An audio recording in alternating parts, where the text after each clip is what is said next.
ईश्वर बड़ा है। बहुत समय पहले की बात है। किसी नगर में एक भिखारी रहता था। सुबह होते ही अपना चोंगा या कमंडल तैयार करता तथा निकल पड़ता। वह हर दरवाजे पर जाकर एक ही आवाज लगाता, देने वाला श्री भगवान, हम सब हैं उनकी संतान। भिखारी का नाम था कृपाल। उसे जो कुछ भी मिल जाता वह उसी से संतुष्ट हो जाता। उसका एक मित्र जगन्नाथ भी भीख मांगता था।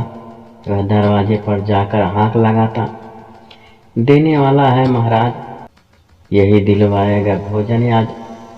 कृपाल और जगन्नाथ भीख मांगने के लिए राजा के महल में भी जाते थे।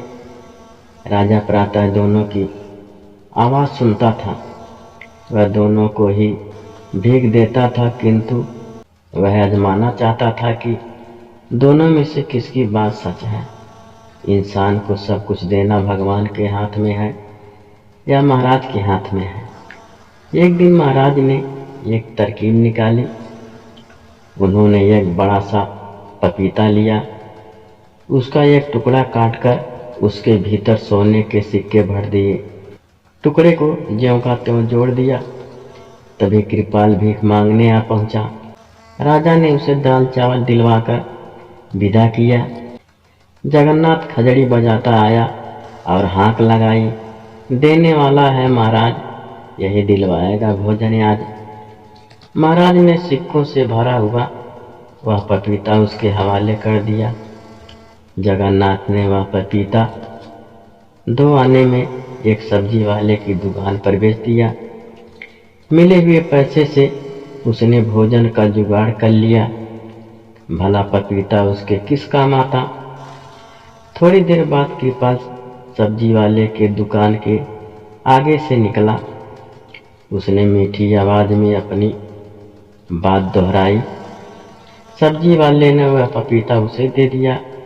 कृपाल उसे दुआएं देता हुआ घर लौट आया।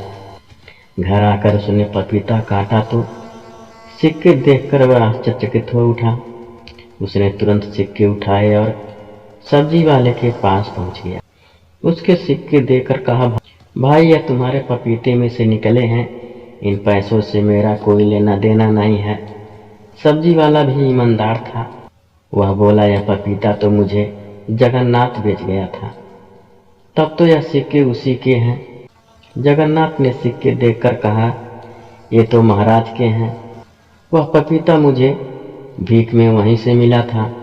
महाराज तीनों व्यक्तियों और सिक्कों को देखकर हैरान हो गए।